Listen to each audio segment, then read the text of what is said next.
बिस्मिल्लाहिर्रहमानिर्रहीम। Dear aspirants, myself Mohsin Hanif और मैं MK प्रिपरेशन के प्लेटफॉर्म से आपसे मुखातब हूँ।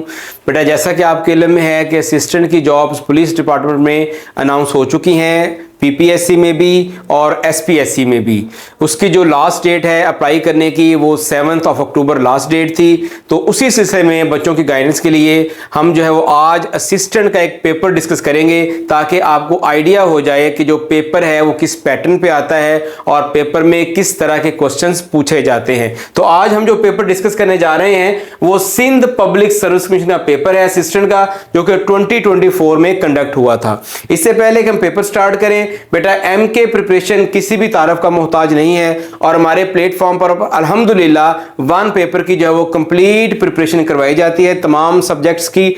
और इसकी जो रजिस्ट्रेशन है वो स्टार्ट है। अगर आप रजिस्ट्रेशन करवाना चाहते हैं तो दिए गए नंबर जो है वो 034277447091, इसके ऊपर आप कांटेक्ट करके रजिस्ट्रेशन करवा सकते हैं। इससे पहले कि हम पेपर को डिस्कस करना शुरू करें, मैं जरा आपको SPSC Sindh public service commission का थोड़ा सा पेपर पैटर्न के बारे में गाइड कर दूं, क्योंकि PPSC से रेलेवेंट पेपर की जो मार्क्स डिस्ट्रीब्यूशन है और उसका जो पेपर पैटर्न है वो टाइम एंड अगेन जो हमारी वीडियोस के अंदर डिस्कस किया जा चुका है।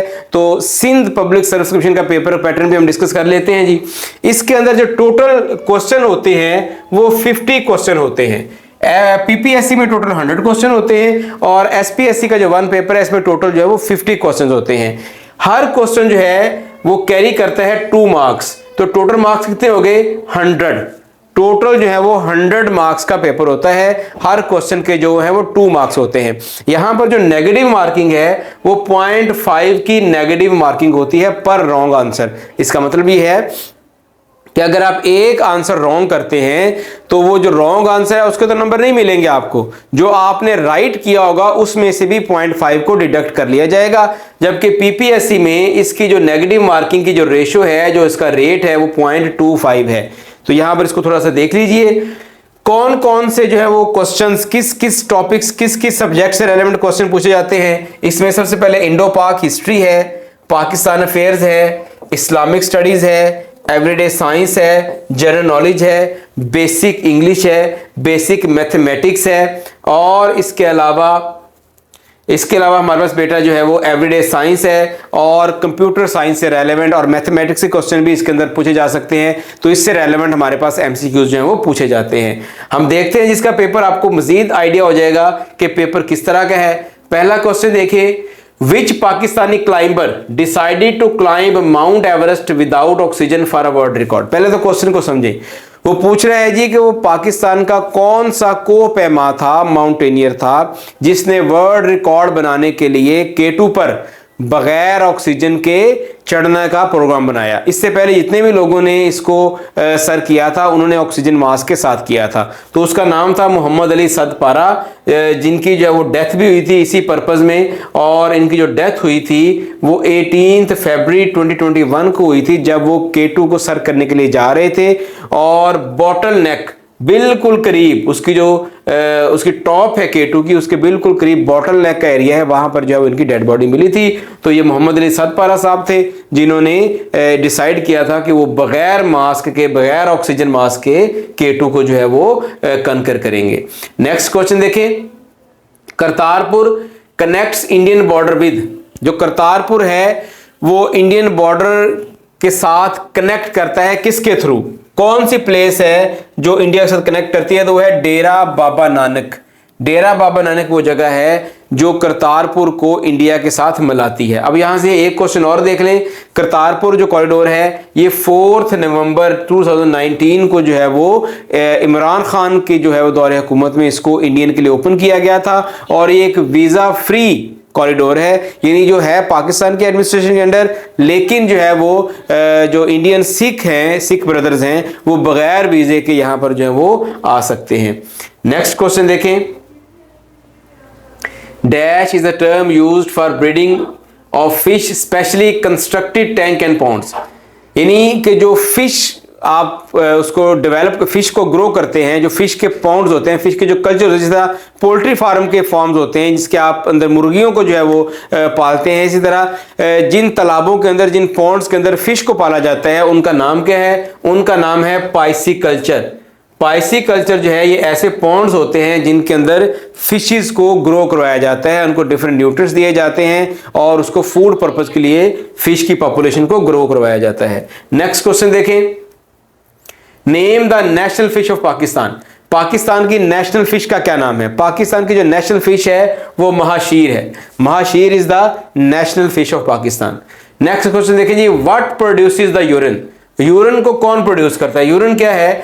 एक्चुअली यूरिन जो है ये वेस्ट मटेरियल है जिसको ब्लड से फिल्टर किया जाता है और इसको फिल्टर करते हैं किडनीज। इंसान के अंदर 2 किडनीज होते हैं। किडनी का काम है ब्लड से जो वेस्ट मटेरियल है उसको फिल्टर करके पेशाब यानी यूरिन बनाना।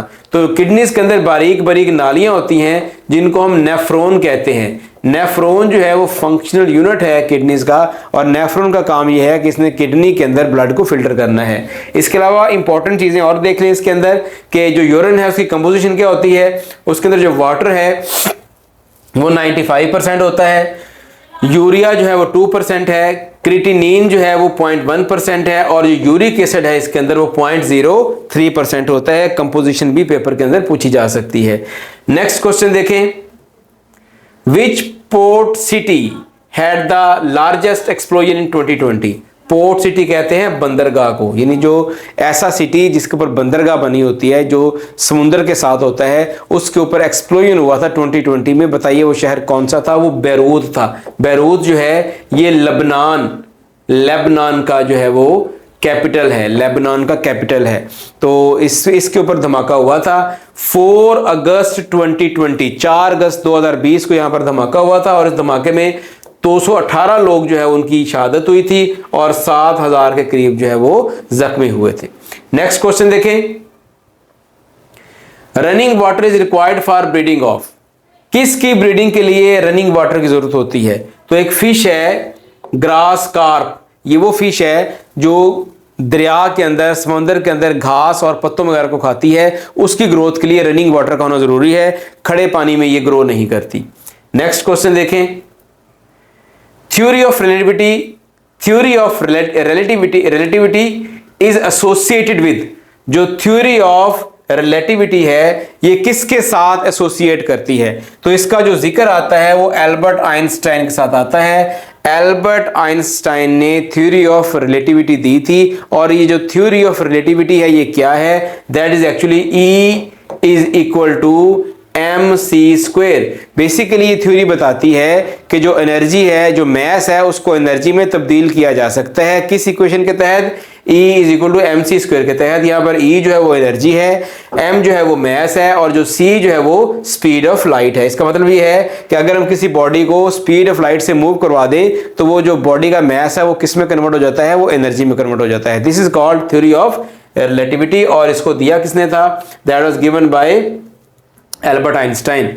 नेक्स्ट क्वेश्चन देखें, how much prize money won by Australia for winning the cricket world cup 2023। Australia जिसने क्रिकेट वर्ल्ड कप 2023 विन किया था उसको कितनी प्राइज मनी मिली थी? तो उसको प्राइज मनी मिली थी $4 मिलियन। अब इससे रिलेटेड कुछ और क्वेश्चन भी देख ले कि जो ये वर्ल्ड कप कहां पे हुआ था? ये वर्ल्ड कप हुआ था इंडिया में। इंडिया में ये वर्ल्ड कप खेला गया था। इसमें रनर अप कौन था? इसमें जो रनर अप था यानी जिसको फाइनल में शिकस्त हुई थी वो इंडिया था।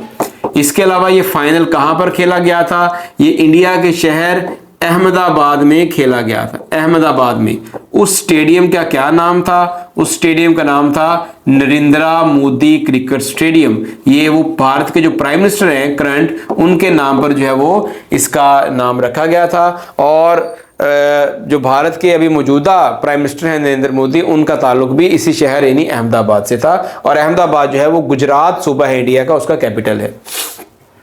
नेक्स्ट क्वेश्चन देखें, which vitamin is called the anti ageing agent. Anti ageing agent vitamin कौन सा है? विटामिन सी को एंटी एजिंग कहा जाता है। ये एंटी एजिंग प्रॉपर्टी रखता है। इसके अलावा इसका केमिकल नेम क्या है? इसका केमिकल नेम है एस्कॉर्बिक एसिड। और इसके अलावा विटामिन ए का क्या काम है? विटामिन ए का जो काम है, विटामिन ए जो है वो विजन देखने में अहम किरदार अदा करता है। विटामिन डी जो है ये बोन्स के लिए ज्यादा इफेक्टिव होता है, तो इसको भी साथ में देख लीजिए। नेक्स्ट क्वेश्चन देखें,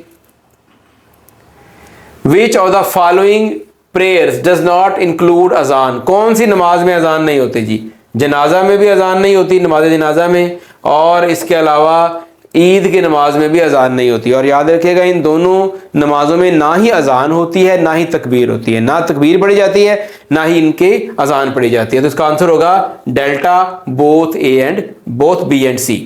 नेक्स्ट क्वेश्चन देखें, Pakistan is located in the dash part of South Asia. Pakistan South Asia के किस हिस्से में वाक़या है? तो पाकिस्तान जो है साउथ एशिया के जो है वो वेस्टर्न पार्ट में मौजूद है, मगरबी हिस्से में।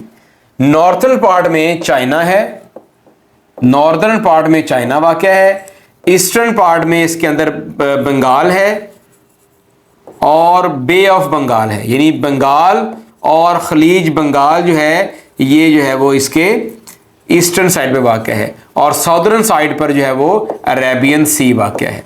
तो इसकी पूरी जो मैंने जियोग्राफी आपको बता दी है। साउथ एशिया के ईस्ट के अंदर बंगाल और बे ऑफ बंगाल, वेस्ट में पाकिस्तान और अफगानिस्तान के इलाके आ जाते हैं, नॉर्थ में चाइना है और साउथ में जो है वो अरेबियन सी आ जाता है। नेक्स्ट क्वेश्चन देखें, Wakhan is a narrow strip of Afghanistan separates Pakistan from. Wakhan जो है ये एक छोटी सी कॉरिडोर है, पट्टी है जो पाकिस्तान को ताजिकिस्तान से अलग करती है। ये ताजिकिस्तान है, ये पाकिस्तान है सारा, और ये आपको रेड कलर में जो नजर आ रहा है ये वाखान कॉरिडोर है। नेक्स्ट क्वेश्चन देखें, through Gwadar port dash can be monitored. Gwadar port के जरिए किस पर नजर रखी जा सकती है, किसको मॉनिटर किया जा सकता है? स्ट्रेट ऑफ हुर्मुज, स्ट्रेट ऑफ हुर्मुज, इसको जो है वो डायरेक्ट मॉनिटर किया जा सकता है। आप देख सकते हैं इसके मैप के अंदर कि ये ग्वादर पोर्ट है और ये समुंदर का रास्ता है, और ये जो रास्ता मैंने ड्रॉ किया है ये स्ट्रेट ऑफ हुर्मुज है। ये बेसिकली इसको आबनाए हुर्मुज कहते हैं। ये एक समुद्री तंग रास्ता है जहां से तजारती जहाज़ों की, बहरी जहाज़ों की आमदोरफ्त होती है। तो अगर आप यहाँ पर बैठेंगे तो आप इस पूरे स्ट्रेट ऑफ हुर्मुज को जो है वो मॉनिटर कर सकते हैं। और बाज़ रवायात के मुताबिक, बाज़ माहिरीन के मुताबिक ये वो रास्ता है जिसको तीसरी आलमी जंग का एक फ्लैश पॉइंट भी कहते हैं। यानी अगर आप इस रास्ते को बंद कर देंगे तो दुनिया की पूरी 90% जो ट्रेड है वो रुक जाएगी, और जिससे आलमी जंग के लगने का भी खतरा पैदा हो सकता है। तो ये बड़ा इंपॉर्टेंट ये पॉइंट है दुनिया के लिए, और इसीलिए यहां पे इस स्ट्रेट ऑफ हुर्मुज की वजह से जो ग्वादर पोर्ट है इसकी अहमियत बहुत ज्यादा बढ़ जाती है। नेक्स्ट क्वेश्चन देखें, how many division are in Sindh province. Sindh province में टोटल कितनी डिवीजन हैं? तो टोटल 6 डिवीजन है। बीटा ऑप्शन का राइट होगा। River dash is the second longest river in Pakistan. Pakistan का दूसरा लंबा तरीन दरिया कौन सा है? चनाब जो है ये पाकिस्तान का दूसरा लंबा तरीन दरिया है। इसकी लंबाई कितनी है? 974 किलोमीटर है। अगर आप रिवर्स ऑफ पंजाब के रेलेवेंट मजीद जो है वो इन्फॉर्मेशन हासिल करना चाहते हैं तो MK प्रिपरेशन के प्लेटफॉर्म से हमारा चैनल है, उस पर रिवर्स ऑफ पंजाब के नाम से एक यूट्यूब पर वीडियो पड़ी हुई है जिसमें हमने पंजाब के तमाम जो रिवर्स हैं उनकी जियोग्राफी को डिस्कस किया हुआ है। आप उसको देख सकते हैं। It will be very informative lecture for you. Next question देखें, river dash flows between Pakistan and India as trans boundary river. कौन सा दरिया है जो पाकिस्तान और इंडिया के दरमियान ट्रांस बाउंड्री रिवर है? ट्रांस बाउंड्री रिवर पहले देखिए क्या होता है। ट्रांस बाउंड्री जो रिवर है ये ऐसा रिवर है जो दो मुल्कों के दरमियान, यानी एक मुल्क से ज्यादा मुल्कों के दरमियान जो है वो फ्लो करता है। That is called trans boundary river. जो दरियाए रावी है वो पाकिस्तान और इंडिया के दरमियान जो है वो ट्रांस बाउंड्री रिवर है। इसकी लेंथ कितनी है? 720 किलोमीटर है इसकी लेंथ। अब यहाँ पर मैं 2 पॉइंट आपको और बता दूं। रिवर नील का नाम आपने सुना होगा। रिवर नील भी एक जो है वो ट्रांस बाउंड्री रिवर है, और ये बहता है बिटवीन इजिप्ट और सूडान के दरमियान। सूडान और इजिप्ट के दरमियान ये फ्लो करता है, और ये दुनिया का सबसे लंबा दरिया है, और दुनिया का सबसे जो बड़ा दरिया है वॉल्यूम वाइज वो अमेज़न है। याद रखिएगा दोनों चीज़ों को कि Amazon is the largest river by volume, while जो नील है it is the longest river by length. Next question देखें, खंजराब पास कहाँ वाक़या है? खंजराब पास जो है वो कोहे कराकरम में वाक़या है। ये जो कोहे कराकरम जो है ये एक सिलसिला है, पहाड़ी सिलसिला, जो कि पाकिस्तान और चाइना के दरमियान वाक़या है। और ये जो खंजराब पास है ये एक रास्ता है जो कि पाकिस्तान से चाइना के अंदर जाता है। इसको 1982 में जो है वो बिल्ड किया गया था, तामीर किया गया था चाइना के ताउन से। नेक्स्ट क्वेश्चन देखें, the first nuclear power plant was set up at Karachi. पहला न्यूक्लियर पावर प्लांट जिसको हम कहते हैं कैनप, ये 18 अक्टूबर 1972 को इंस्टॉल किया गया था कराची में। और ये जो कैनप है ये एब्रीवेशन किसकी है? KA for Karachi, NU for nuclear, P for power and P for plant. ये मिल गया कैनप। तो KANUPP is the Karachi nuclear power plant और इसकी जो कैपेसिटी है इलेक्ट्रिसिटी बनाने की वो है 137 मेगावाट। 137 मेगावाट ये बिजली पैदा कर सकता है। नेक्स्ट क्वेश्चन देखें, हिरन मीनार इज लोकेटेड एट। हिरन मीनार कहां वाक़ है? हिरन मीनार जो है वो पंजाब का एक शहर है शेखुपुरा। शेखुपुरा में ये वाक़ है। अभी हिरन मीनार क्या है? ये एक मेमोरेंडम है, यादगार है। बादशाह जहांगीर ने इसको बनवाया था। क्यों बनवाया था? इसका एक हिरन था जिसका नाम था मंसराज। नोट कर लें, मंसराज नाम का एक हिरन था। इसकी डेथ हो गई थी तो इसकी मेमोरी के अंदर 1606 में जो बादशाह जहांगीर था शेखपुरा के मुकाम पर इसने एक मेमोरेंडम बनवाया था जिसको हिरन मीनार का नाम दिया गया। नेक्स्ट क्वेश्चन देखें, famous lake Saiful Malook is situated in. Saiful Malook कहां वाक़ है? ये कगान के अंदर वाक़ है। एक्चुअली ये कगान में वाक़ नहीं है क्योंकि ऑप्शन में कगान दिया गया तो यही राइट ऑप्शन होगा। ये नारान के साथ वाक़ है। कगान से आगे तकरीबन 25 किलोमीटर के फासले पर नारान है और नारान से तकरीबन 12 किलोमीटर जो है वो राइट पर जो है वो झील रोड से क्रॉस करके जाएं तो सैफुल मलूक आती है। नेक्स्ट क्वेश्चन देखें, objective resolution was passed on March 12 1949। 1949 में 12 अक्टूबर 1949 ये 12 मार्च 1949 को जो है ये ऑब्जेक्टिव रेजोल्यूशन पास की गई थी। और ये किसने पेश की थी? पाकिस्तान के जो प्राइम मिनिस्टर हैं राना लियाकत अली खान, इनको ये एजाज हासिल है कि इन्होंने ऑब्जेक्टिव रेजोल्यूशन पेश की थी 12 मार्च 1949 को। यहां पर एक और बात याद रखिए कि ये जो ऑब्जेक्टिव रेजोल्यूशन है ये प्रीएम्बल है। It is the preamble of 1973 constitution. Pakistan का जो 1973 का कॉन्स्टिट्यूशन है उसका जो दिबाचा है, जो प्रीएम्बल है, वो भी करारदाद मकासद पर ही मुश्तमिल है। नेक्स्ट क्वेश्चन देखें, the highest percentage of fat is present in which organ of fish. Fish के किस ऑर्गन में सबसे ज्यादा फैट होती है? तो फिश के ब्रेन में जो है वो सबसे ज्यादा फैट होती है।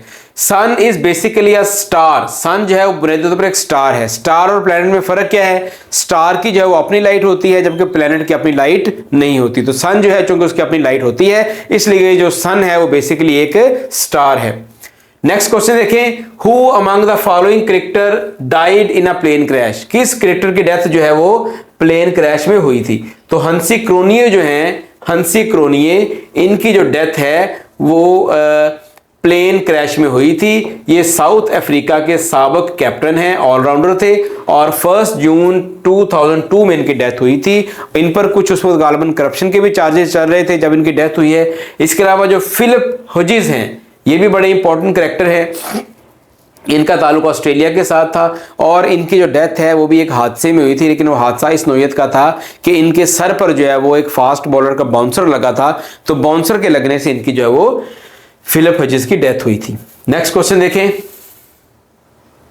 नांगा पर्वत इज लोकेटेड एट। नांगा पर्वत कहां पर वाक़या है? नांगा पर्वत जो है वो हिमालय रेंज के अंदर वाक़या है। इसको पहाड़ों का मुर्शद, किलर माउंटेन भी कहा जाता है क्योंकि इस पर चढ़ना बड़ा मुश्किल है। बहुत सारी डेथ्स हो चुकी हैं। इसकी जो हाइट है वो 8126 मीटर है। इसके अलावा पहला बंदा जिसने इसको सर किया था उसका नाम था हरमन बुल। हरमन बुल जो है he was the first mountaineer जिसने इसको कनकर किया था। नेक्स्ट क्वेश्चन देखें, how many districts are in Pakistan. Pakistan में टोटल कितने डिस्ट्रिक्ट्स हैं? पाकिस्तान में टोटल 170 डिस्ट्रिक्ट्स हैं। नेक्स्ट क्वेश्चन देखें, which one of the following is not a conductor. इनमें से कौन सा कंडक्टर नहीं है? अब ये देखें, एल्यूमिनियम जो है ये मेटल है, ये कंडक्टर है। गोल्ड जो है ये भी मेटल है, ये भी कंडक्टर है। ग्रेफाइट कार्बन का ही एक एलोट्रॉप है, ये है तो नॉन मेटल लेकिन ये ग्रेफाइट भी कंडक्टर है। ठीक है, तो ये तीनों ही कंडक्टर हैं, तो आंसर क्या होगा? All of these. Delta option इसका राइट होगा। नेक्स्ट क्वेश्चन देखें, who was the founder of the basic laws of trigonometry? Trigonometry के बेसिक लॉज का फाउंडर कौन था? That was Pythagoras. पाइथागोरस ने एक बहुत इंपॉर्टेंट लॉ दिया था जो which was very helpful in solving a triangle. Triangle क्या होती है? Which has 3 corners and 3 angles, जिसके 3 कोने होते हैं और 3 इसके एंगल्स होते हैं। ये जो इसका स्ट्रेट जो परपेंडिकुलर है इसको ए कहते हैं, ये बेस को बी कह लें, और ये जो हाइपोटेनस है इसको सी कहते हैं। तो इसने एक फार्मूला दिया था जिसमें हम सी को फाइंड कर सकते हैं with the help of A and B. तो फार्मूला क्या था? C is equal to A square plus B square, इसका जो अंडर रूट है that is equal to C. तो यहां से हम C को कैलकुलेट कर सकते हैं। अगर आपको यहां पर इन तीनों में से कोई एक चीज दी गई है तो अब तीसरी चीज है उसको कैलकुलेट यहां पर किया जा सकता है। इसको उर्दू में मसला फिसागोरस भी कहते हैं। नेक्स्ट क्वेश्चन देखें, Arshad Nadeem is the famous player associated with which sport? अब अर्शद नदीम, मेरा ख्याल है कि पाकिस्तान का शायद ही कोई बच्चा या कोई बड़ा होगा जिसको अर्शद नदीम का पता ना चला हो। अर्शद नदीम पाकिस्तान का प्राइड है। ये जेवलिन थ्रो के बड़े इंपॉर्टेंट प्लेयर हैं, एथलीट हैं, और इनका बड़ा मशहूर कारनामा है कि इन्होंने समर ओलंपिक 2024 जो कि पेरिस में हुए थे, इन्होंने जेवलिन थ्रो करके पाकिस्तान के लिए 32 साल बाद जो है वो गोल्ड मेडल जीता था। और कितनी लंबी थ्रो की थी? 92.97 मीटर लॉन्ग इसने थ्रो की थी। नेक्स्ट क्वेश्चन देखें, अब्दुल कदीर खान डाइड ऑन? अब्दुल कदीर खान की डेथ कब हुई थी? अब्दुल कदीर खान की डेथ हुई थी 10 अक्टूबर 2021 को। इनको मोहसिन पाकिस्तान भी कहा जाता है, मोहसिन पाकिस्तान भी कहा जाता है। पाकिस्तान के न्यूक्लियर प्लान को डेवलप करने और न्यूक्लियर बॉम्ब को डेवलप करने के लिए इनका बहुत अहम रोल है। और लेकिन इनके ऊपर कुछ चार्जेस भी लगे थे जिनकी बाद में जो है वो डिनाई भी इनसे किया गया था न्यूक्लियर एसेट्स के चोरी होने के मतलब। तो बहुत दिल बर्दाश्त हुए थे। इन्हीं का बड़ा मशहूर शेर है डॉक्टर अब्दुल कदीर खान का, गुज़र तो खैर गई है तेरी हयात कदीर, गुज़र तो खैर गई है तेरी हयात कदीर, सितम ज़रीफ़ मगर कोफियों में गुजरी है। डॉक्टर कदीर साहब अल्लाह ताला इनकी रूह को जो है वो करवट करवट जन्नत नसीब करे। इनके पाकिस्तान पर बहुत ज़्यादा एहसान है, लेकिन आखिरी दम तक जो है पाकिस्तान के हुक्मरानों से ये नाला ही गए हैं क्योंकि अच्छा सलूक नहीं किया गया। पाकिस्तानी अवाम से बहुत मोहब्बत करते थे, पाकिस्तानी अवाम भी इनसे बहुत मोहब्बत करती थी। अब इस दुनिया में नहीं रहे, अल्लाह ताला इनको गरीक रहमत करे। नेक्स्ट क्वेश्चन देखें, who became the second prime minister of Pakistan? Pakistan के जो सेकंड प्राइम मिनिस्टर हैं वो कौन थे? पाकिस्तान के सेकंड प्राइम मिनिस्टर जो थे वो ख्वाजा नाज़मुद्दीन थे। जब 1951 में लियाकत अली खान को लियाकत बाग में गोली लगी थी, उनकी शहादत हुई थी, तो उसके बाद जो सेकंड प्राइम मिनिस्टर थे वो ख्वाजा नाज़मुद्दीन थे। यहाँ पर एक और बात अहम नोट कर लीजिए कि ख्वाजा नाज़मुद्दीन का ताल्लुक जो है वो बंगाल के साथ था। He was Bengal national. इसके अलावा जो ख्वाजा नाज़मुद्दीन थे वो सेकंड गवर्नर जनरल भी थे, यानी इनको सेकंड गवर्नर जनरल होने का भी एजाज़ हासिल है और इनको सेकंड प्राइम मिनिस्टर होने का भी एजाज़ हासिल है। कायदे आज़म के बाद जो सेकंड गवर्नर जनरल बने थे वो ख्वाजा नाज़मुद्दीन बने थे। और उसके बाद फिर जो जब डेथ होती है, असैसिनेशन होती है लियाकत अली खान की, तो उनकी असैसिनेशन के बाद जो सेकंड प्राइम मिनिस्टर बने थे वो भी ख्वाजा नाज़मुद्दीन ही बने थे। नेक्स्ट क्वेश्चन देखें, Pakistan had dash governor general? Pakistan के टोटल गवर्नर जनरल कितने हैं? तो पाकिस्तान के टोटल 4 गवर्नर जनरल हैं। मैं इनकी डिटेल आपको बता देता हूं। फर्स्ट जो गवर्नर जनरल थे वो कायदे आज़म थे। Quaid-e Azam Mohammad Ali Jinnah was the first governor general. जो सेकंड गवर्नर जनरल थे वो ख्वाजा नाज़मुद्दीन, पिछले क्वेश्चन में भी हम इसको डिस्कस कर चुके हैं। ख्वाजा नाज़मुद्दीन जो थे ये सेकंड गवर्नर जनरल थे। और जो थर्ड वन थे ये थे Ghulam Mohammad, governor general Malik Ghulam Mohammad was the third governor general. और जो चौथे गवर्नर जनरल थे वो थे major general Sikandar Mirza. Major general Sikandar Mirza जो थे वो पाकिस्तान के चौथे गवर्नर जनरल थे। इसके बाद 1956 का जो है वो कॉन्स्टिट्यूशन आता है, उसमें जो है वो गवर्नर जनरल का ओहदा ख़त्म कर दिया जाता है और उसकी जगह पे प्रेसिडेंट का ओहदा आता है। तो फिर जो फर्स्ट प्रेसिडेंट हैं वो जो सिकंदर मिर्ज़ा उस वक्त गवर्नर जनरल थे, उनका जो ओहदा है वो कन्वर्ट हो जाता है सदर के अंदर। तो Sikandar Mirza was the fourth governor general and first president of Pakistan. तो टोटल पाकिस्तान के 4 गवर्नर जनरल थे।